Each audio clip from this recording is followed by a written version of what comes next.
Bonjour à toutes et à tous, merci d'être très nombreux à me suivre sur ma chaîne YouTube Cheikh Dieng Officiel, où j'essaie souvent de commenter l'actualité en donnant de manière très modeste mon point de vue sur des événements qui se passent dans le monde.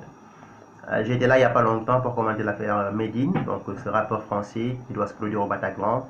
J'avais donné mon point de vue là-dessus, je peux me tromper, mais je donne souvent mon point de vue sur des sujets assez sensibles et je peux comprendre que la réaction parfois soit virulente. Mais je reviendrai ici là-dessus parce que je suis en train de suivre de très près cette affaire et je reviendrai ici là-dessus pour faire une nouvelle vidéo là-dessus, donc un commentaire sur cette affaire.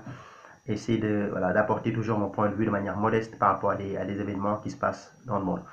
Alors aujourd'hui, je suis ici pour commenter l'affaire de l'Aquarius, donc du nom de ce bateau qui était accosté donc au niveau d'un port italien et dont l'entrée en Italie avait été refusée par le gouvernement italien.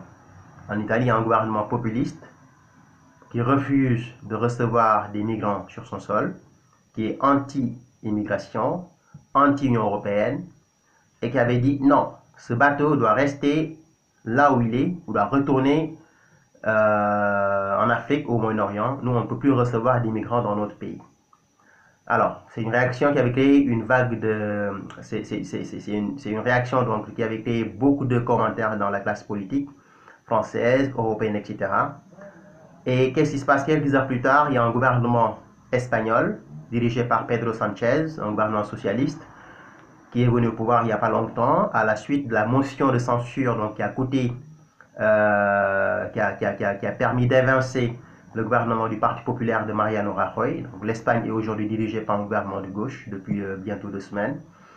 Et Pedro Sanchez, qui est aujourd'hui le premier ministre espagnol, qui est l'équivalent du président de la République en France, parce qu'en Espagne c'est un régime monarchique, il a dit, moi je vais accueillir ces migrants.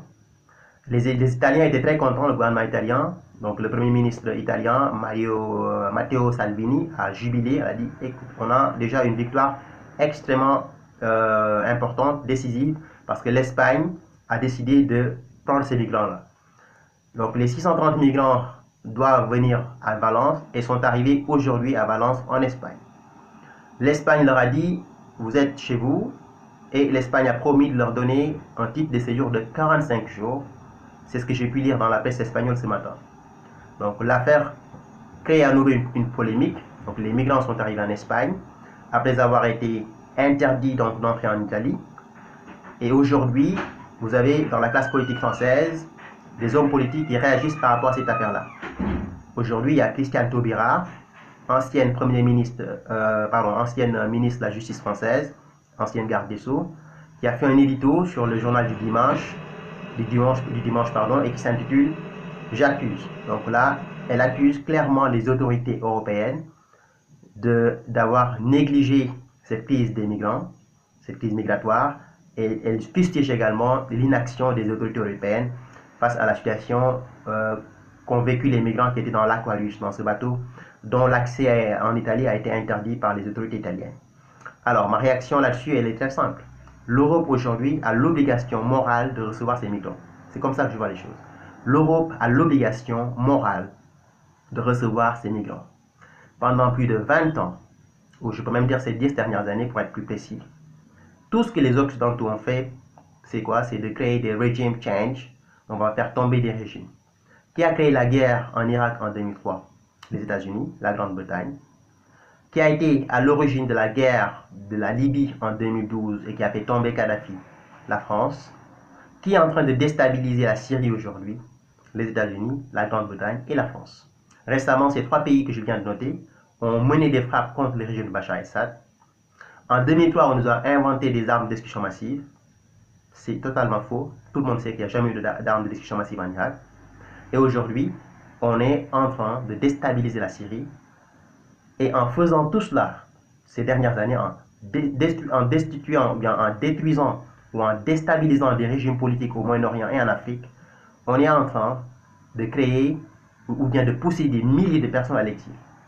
Tous ces migrants-là qui arrivent aujourd'hui en Occident, en provenance du Moyen-Orient, en provenance du Proche-Orient, en provenance de la Libye, arrivent en Occident parce que chez eux, on a foutu le bordel. Et malheureusement, quand ils viennent, vous avez tous les mouvements d'extrême droite, Je parle des générations identitaires, des mouvements d'extrême droite qui disent qu'on n'a plus de migrants chez nous, qu'ils rentrent chez eux, on ne peut plus accueillir ces gens-là. Avant de dire aux migrants de rentrer chez eux, avant de leur dire qu'on ne peut plus les accueillir, il faut d'abord se poser la question de savoir qu'est-ce qui est à l'origine de ce flux très important de migrants auquel nous assistons ces dernières années. Pourquoi tout d'un coup on a des milliers et des migrants et des milliers de migrants qui débarquent en Occident alors que ce n'était pas le cas il y a 20 ans ou 30 ans. Parce que pendant 10 ans, l'Occident, la France, les États-Unis et la Grande-Bretagne n'ont fait que foutre le bordel dans les pays du Moyen-Orient, dans les pays du Proche-Orient, pour appliquer ce qu'ils appellent des regime change, des changements de régime, et aussi pour appliquer ce qu'ils appellent souvent the white man's burden. White man's burden, c'est le fardeau de l'homme blanc. Il faut civiliser ces nations-là, c'est les Noirs, c'est les Arabes, c'est les Asiatiques. Ils sont pas riches, ils ne connaissent pas la démocratie. On leur donne la démocratie. On va transporter la démocratie chez eux pour qu'ils soient démocratiques. Et alors qu'on sait tous qu'il n'y a pas une volonté de démocratiser ces nations-là, il y a juste le pillage économique qui continue. On fait tomber des régimes pour s'accaparer du pétrole, pour s'accaparer de l'or, le diamant, et on s'en fiche carrément de la population qui, elle, n'a rien fait pour mériter cela. Et qu'est-ce qui se passe? En déstabilisant ces régimes-là, vous avez des centaines de milliers de personnes qui quittent ces pays-là pour venir en Occident. Aujourd'hui, l'Occident, la France, l'Italie, l'Espagne, la Grande-Bretagne, les États-Unis ont l'obligation morale d'accueillir ces migrants-là. Et aujourd'hui, ça me fait marrer de voir des Italiens qui refusent l'accès au sol italien à des migrants, qui refusent que les migrants entrent en Italie. Alors, si on regarde un peu l'histoire de l'Italie, il y a 20 ou 30 ans, il y a 40 ans ou 50 ans, l'Italie était une nation où il y avait des migrants. Les Italiens, c'était des migrants. Si vous allez en Argentine aujourd'hui, plus de 50% de la population argentine est d'origine italienne. Ils parlent espagnol, mais quand on regarde les noms, ils ont presque tous des noms italiens. Tous. Et aujourd'hui, c'est l'Italie qui nous donne des leçons de droits de l'homme en disant, écoute, l'Italie ne peut plus recevoir des migrants, on en a beaucoup chez nous, il faut qu'on travaille avec les États qui sont là-bas pour les aider à... Non, les États ont toujours fait ce qu'ils vont faire. Évidemment, c'est des États qui sont totalement irresponsables. Il y a beaucoup de corruption en Afrique dont on parle très peu. Il y a beaucoup de choses qui ne vont pas, ce qui fait qu'il y a beaucoup de jeunes qui quittent leur pays en venant ici. Souvent, c'est des diplômés, des gens qui ont leur diplôme universitaire. Mais également, il y a beaucoup d'irresponsabilité de la part des dirigeants occidentaux qui, pendant plusieurs décennies, ont foutu le bordel chez eux, donc chez ces migrants-là, et refusent que ces migrants-là viennent ici. Quand vous foutez le bordel chez les Africains, chez les Arabes, eh ben, il faut s'attendre à ce que les Arabes et les Africains viennent chez vous. C'est tout à fait logique. Donc ces migrants-là doivent être reçus, accueillis en Europe, doivent être traités de manière digne.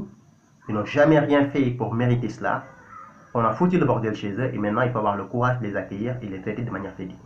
C'est ce que j'ai à dire par rapport à cela. Et je fustige les responsabilités des Occidentaux qui aujourd'hui nous ont menés à cette situation-là. Merci, à très bientôt. Au revoir.